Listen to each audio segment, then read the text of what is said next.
Bueno, Martín, contanos, ¿cómo y cuándo surge el movimiento de trabajadores excluidos y la ACETEP? Bueno, el movimiento de trabajadores excluidos surge principalmente en el año 2000, 2001, 2002 en Capital Federal, con el contexto de los cartoneros y las cartoneras en la ciudad de Buenos Aires y el desarrollo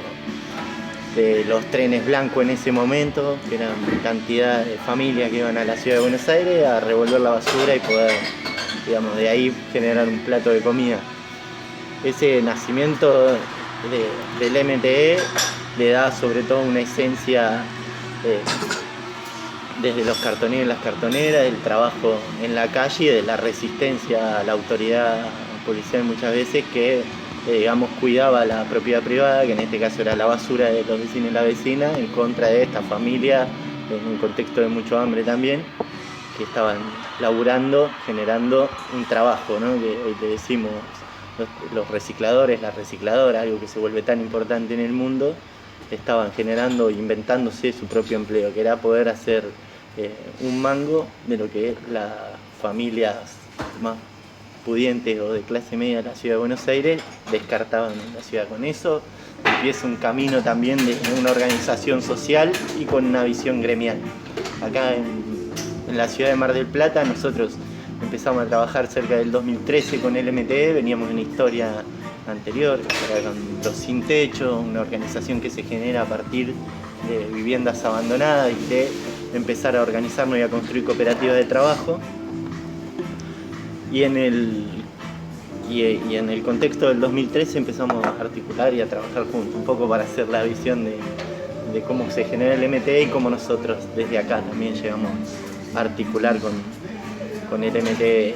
en su conjunto, y a través del MTE una de las premisas es construir un sindicato de la economía popular, un sindicato justamente de todo lo que están expulsados del trabajo formal y de todos esos trabajadores que se inventaron el trabajo y no tienen ningún derecho gremial, digamos. No tienen derecho ni a las vacaciones, ni al franco, ni a la salud, ni a la jubilación, ni a nada, digamos, ni a la ropa de trabajo, ni a nada. De esta conjunción entre el MTE, el Movimiento Evita principalmente y muchas otras organizaciones, que surge la construcción de la CETEP como un gremio de trabajadores de la economía popular con distintas ramas de trabajadores y trabajadoras, en un contexto mucho más favorable, ¿no? Año 2010, digamos, donde se veía que había muchos trabajadores en situación precaria, pero que había que ir avanzando en derechos, y eso tenía que ver principalmente con generar lo básico para ese momento, que era herramientas para que se conformen cooperativas de trabajo y con eso poder generar personería jurídica y mejor articulación con el Estado, mutuales de salud, para poder hacer que compañeros y compañeras que están trabajando con el reciclado, con textiles, en zonas rurales, en obras de construcción, en cantidad de desarrollo, puedan tener una prestación de salud por primera vez en su vida, capaz, ellos y su familia, y así también tener un monotributo social costo cero que no solo le dé salud, sino también le empiece a dar un fondo previsional para que el día de mañana esas personas puedan jubilarse, porque sabemos que han pasado cantidad de trabajadores y trabajadoras por ese país que al no tener una jubilación trabajan hasta casi el día de la muerte. Entonces veníamos viendo eso y bueno, veníamos en otro contexto desarrollando una política mucho más gremial, atender a gremializar y generar un orden laboral en torno a estas organizaciones, a la propuesta de la CETEP, y hoy nos volvemos a encontrar con que el principal eje es el alimentario y la emergencia alimentaria, ¿no? Esta vuelta al neoliberalismo que desarmó todo lo que se había entramado en torno a las posibilidades de generar mejores condiciones de trabajo en los sectores más empobrecidos, ¿no? Los excluidos del trabajo formal. Nosotros siempre decimos que por cada un trabajador formal hay 4 trabajadores de la economía popular atrás que están ganándose el mango, ya sea por el reciclado de la basura, sea por la venta ambulante en la calle, sea por hacer una changa de mejoramiento en la casa de algún trabajador o en un textil o lo que sea. Digamos, eso hace mover la economía y hace que se mueva la economía popular. Eso fue hasta el 2016 creemos, y después para atrás empezó a empeorar muchísimo con la pérdida del trabajo formal. El trabajar de la economía popular pasó nuevamente a la subsistencia y ya no a tener una changuita o la posibilidad de ir mejorando un trabajo. Eso fue un poco... ¿Dónde y cómo funciona? En la ciudad de Mar del Plata funcionamos. Principalmente tenemos una centralidad en El Martillo, en el barrio 15 de enero, donde tenemos la oficina de las cooperativas de construcción, donde funciona un comedor, un merendero, la escuelita de fútbol, está el obrador, una bloquera. Digamos, también ahí cerca, en el barrio Pueyrredón, venimos desarrollando lo que es el trabajo en adicciones con el CACS, con profesionales, con compañeros y compañeras para trabajar en consumo problemático. También tenemos ahí operativos por lo que es la situación de violencia de género y las situaciones que vamos atravesando, pero tenemos también un desarrollo en distintas ramas y en distintos barrios. Un desarrollo territorial, que estamos en más de 20 barrios de la ciudad, barrios periféricos principalmente, donde venimos también desarrollando distintas iniciativas, después por rama de trabajadores y trabajadoras. Que en esto que venía comentando, hay compañeros y compañeras que son carreros, recicladores, andan con carro a caballo, ganándose la vida. Tenemos compañeros en el sector hortícola que son arrendatarios, trabajan por porción de la tierra, compañeros que construyen viviendas sociales, que hacen mejoramiento habitacional, están en la construcción, en la venta ambulante, con frutas, verduras en la vía pública, cuida coches, trapitos, limpia vidrios también. Después tenemos compañeros que están en textil, que están organizados para hacer alguna producción textil. Acá tenemos un polo textil en el Centro Cultural América Libre, donde también funciona una cooperativa gastronómica y una cooperativa gráfica. Y venimos también desarrollándonos en distintas temáticas que tienen que ver con la integración urbana y la situación habitacional en la cantidad de barrios que estamos y también en algunos otros. Bueno, ¿cómo está organizado? ¿Cómo están organizados? Nosotros tenemos una mesa de coordinación y conducción política del Movimiento de Trabajadores Excluidos, que está compuesta por delegados y delegadas de todas las ramas de trabajo. Dentro de esos delegados y de esas delegadas hay a su vez mesa de delegados y delegadas que son los que llevan las distintas zonas. Por ejemplo, los compañeros recicladores están en distintas zonas, en distintos barrios, y cada barrio, cada zona tiene un delegado, una delegada, y se juntan, y a su vez hay un delegado que va a la mesa de conjunta. Es un poco el esquema. Perfecto. ¿Tienen personería jurídica?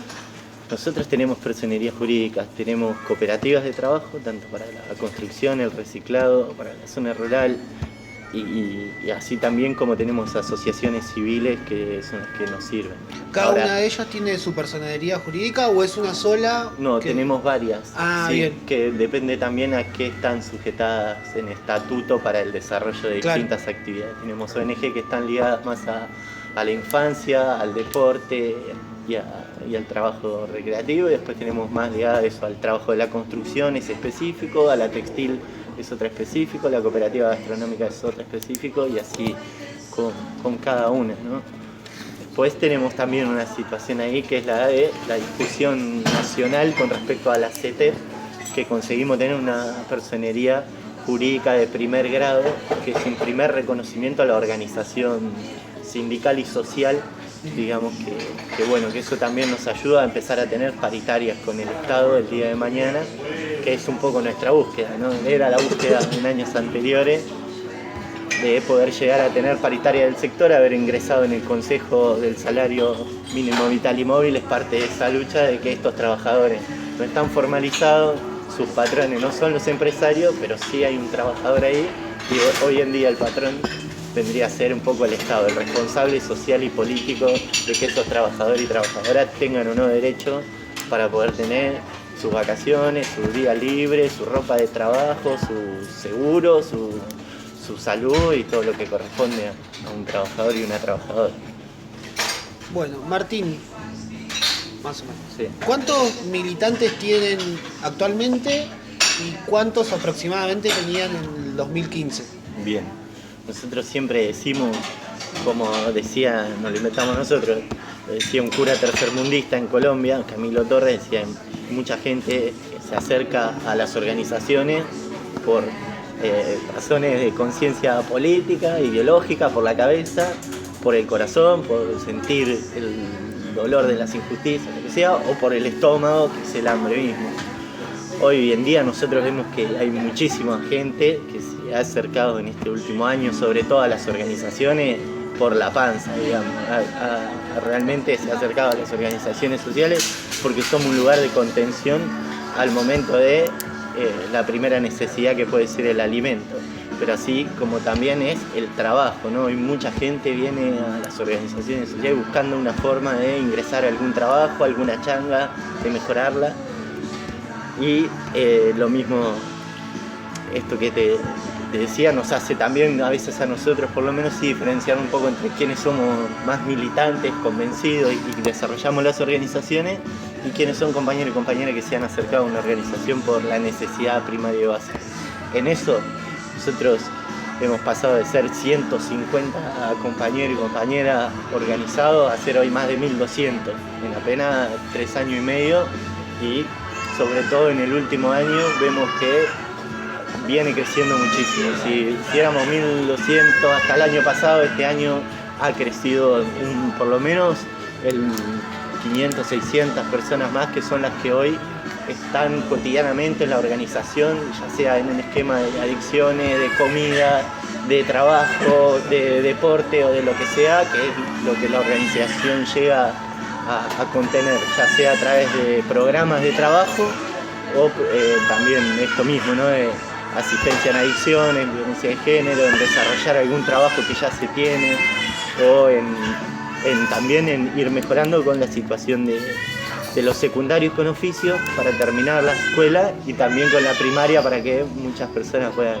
terminar por lo menos sus estudios primarios y tener una base educacional, que es uno de los pilares también para el futuro y para la dignidad, ¿no? ¿Qué porcentaje le calculás más o menos de aumento en la cantidad de gente que se acercaba? No, un 400%. Sí, es increíble, y eso también lo hemos notado en eso, ¿no? Hemos tenido que salir a inventar la pólvora muchas veces, porque de pasar de ser una organización de 150, 180 personas, que todos estamos convencidas de por qué estamos en esa organización, a de golpe tener que desplegar merenderos, comedores en los barrios, hacer un acompañamiento a esas situaciones para que, digamos, tengan los criterios que tiene una organización, porque muchas veces la gente pone buena voluntad, pero después hay que saber administrar los recursos que se tienen para que alcance durante todo el mes, sabiendo la necesidad que hay, un montón de cosas. Así que realmente vimos eso, como el desborde y la ruptura del tejido social con el neoliberalismo empezó a generar que las organizaciones somos el primer foco y lo más cercano al Estado que hay en las barriadas populares o en los lugares donde está la exclusión y la precarización. En eso hemos visto que sí, que muchas veces no nos daban el tiempo del día para poder llegar a trabajar todo lo que queríamos, y también tener a veces la fuerza para poder llegar a contener todas las situaciones que atravesamos, ¿no? Digamos, atravesamos situaciones muy, muy complejas, ¿no? El hambre concreto en una familia, al que se le quemó la casilla porque tenía una conexión ilegal de luz, el que perdió el trabajo y cayó en consumo y por eso perdió también la familia, pierde la casa, digamos, pierde un alquiler, muchas situaciones que son tristes, que son jodidas, y que sabemos que las organizaciones muchas veces damos lo más que podemos, pero no podemos salvar la vida de todos, justamente no tenemos las herramientas necesarias a veces para que eso se desarrolle, ni hablar de la articulación fundamental con el Estado para generar esa contención, ¿no? A veces nosotros ponemos mucho corazón, pero no tenemos las herramientas profesionales para dar respuesta a situaciones concretas. ¿Vos ves que las personas que se acerquen ya tenían experiencia en otras organizaciones o experiencia política, o es toda gente, digamos, nueva en los movimientos sociales? Hay mucha gente nueva, muchas generaciones que realmente es la primera vez que están en una situación de miseria, de exclusión o de pobreza extrema, y también vemos muchas personas que habían pasado lo mismo en el 2001 y que ahora se encuentran volviendo a las organizaciones después de haber podido pasar siquiera algún trabajito más estable o alguna situación un poco mejor. Pero sí, hay mucha gente nueva también, mucha juventud, hay muchas personas que están buscando encontrar un futuro y tener las herramientas para desarrollarse, y que realmente no se encuentran muchas posibilidades hoy saliendo a la calle, menos siendo un pibe o una piba de un barrio donde ya tu dirección en un currículum es pasaste para el fondo y a el último lugar, digamos, y todas esas cuestiones que vienen pasando hace muchos años, pero que en el último tiempo y con la cantidad de gente buscando trabajo se profundiza mucho más, y ese buscador crónico de trabajo muchas veces termina inventándose su propio trabajo, esto en una feria, en una plaza, cuidando coches, en las changas de la construcción, empezando a generar algún tipo de esquema o en la misma recolección de material residuo reciclable para generar un mango y empezar a vivir de eso, y con el correr de los días se vuelve un trabajo sostenido.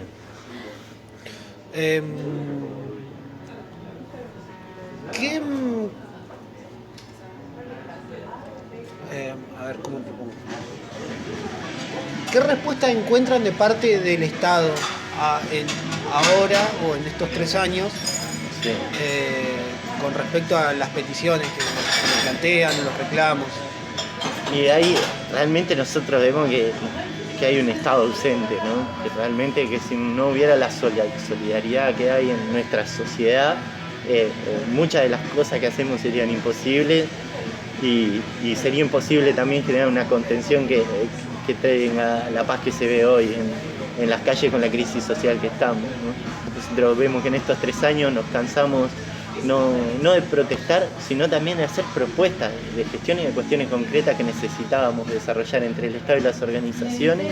para ir apaleando esa situación que les veníamos diciendo que venía empeorando en caída libre. Esto que está pasando hoy lo anunciamos con la emergencia social en el 2016. En el 2016 el Congreso votó por unanimidad una emergencia social, entendiendo la situación que se estaba viviendo y también contemplando la que se iba a vivir. Ellos sabían bien que la cantidad de desocupados que había en el 2016 era un principio al aumento y al desmadre de lo que es hoy, y por eso necesitaban herramientas para generar algún tipo de contención, porque sabía que si no se ponía en juego la institucionalidad del país nuevamente, como ya lo han hecho en otros momentos. En eso vemos que hay sectores que han sido muy irresponsables, que no han dado la respuesta que están a la altura. En la ciudad de Mar del Plata hemos visto como el espacio del Ministerio de Desarrollo Social de la Nación ha servido cada vez para menos, para que se sienta alguna que otra funcionaria a cumplir sus horas, pero no para que se atienda como se atendía en sus momentos a situaciones de pensionados, de discapacitados, de monotributistas y de la cantidad de gente que necesita un asesoramiento. Eso pasó muchas veces todo para la ANSES y distintas dependencias, y generó también un desmadre y una incapacidad de atención a la cantidad de gente que hoy está o en los programas sociales o en pensiones o en situaciones de los distintos esquemas que tiene la ANSES, y no llega nunca a dar abasto a la cantidad de gente que se acerca, y cuando se acercan muchos vecinos y vecinos, compañeros y compañeras nuestras, no tienen la información para darle a ese vecino o esa vecina que necesita una ayuda del Estado, y muchas veces somos las organizaciones cumpliendo ese rol. Claro. De forma precarizada, mientras que los esquemas estatales no están al servicio y a la disposición de eso. Y ni hablar de las políticas públicas que han sido casi inexistentes. Hoy estamos discutiendo con el Estado Nacional y con la CEDRONAR la reducción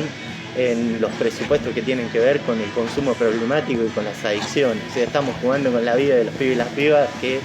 si no tienen un tratamiento en este momento, a largo plazo sabemos que la droga va dejando generaciones diezmadas,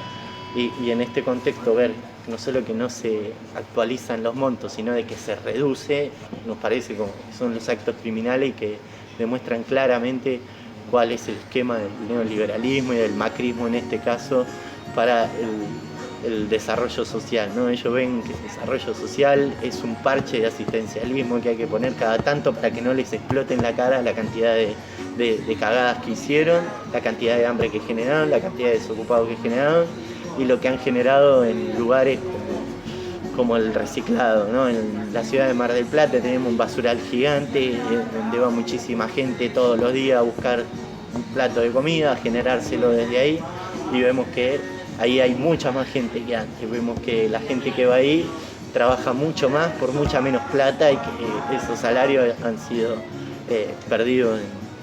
en esa búsqueda. Y esa necesidad trae mucha frustración y mucha violencia en nuestra sociedad, y este gobierno no ha generado una política pública de intervención. Hemos sido las organizaciones poniéndole el cuerpo a todas estas situaciones de violencia que hay en los barrios, tanto de género, en adicciones, de frustración y de encontrarse eso, con madres que están con los pibes